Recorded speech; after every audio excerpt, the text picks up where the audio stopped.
పిఠాపురం పట్టణంలోని పాదగే క్షేత్రంలో వేంచేసి ఉన్న రాజరాజేశ్వరి సమేత ఉమా కుక్కుటేశ్వర స్వామి కళ్యాణోత్సవాలు బుధవారం ఉదయం ప్రారంభమయ్యాయి.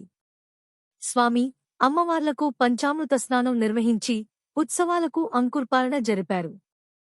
అనంతరం ధ్వజారోహణ జరిగింది. కుక్కుటేశ్వర స్వామికి 1,00,000 బిల్వార్చన, రాజరాజేశ్వరీ దేవికి 1,00,000 కుంకుమార్చన నిర్వహించారు.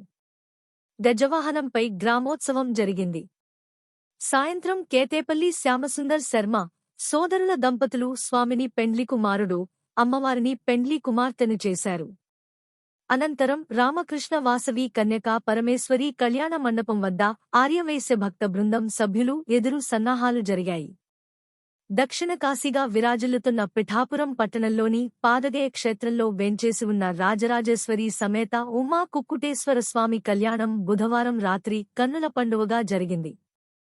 స్వామి, అమ్మవార్ల ఉత్సవమూర్తులకు అలంకారం చేసి ప్రత్యేకంగా అలంకరించిన కళ్యాణ వేదికపై ఆసీనులు గావించారు.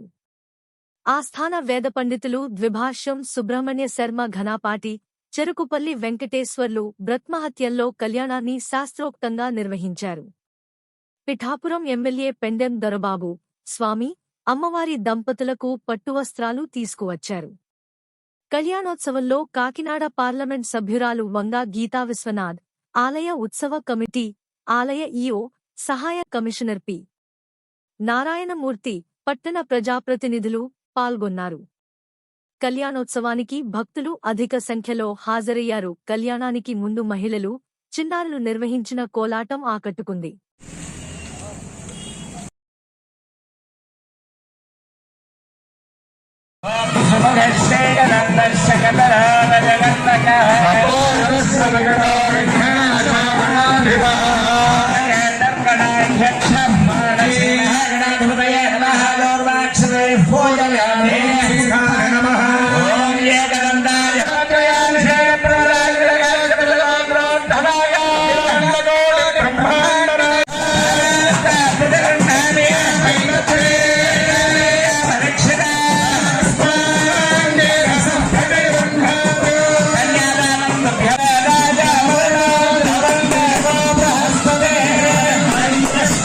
Krishna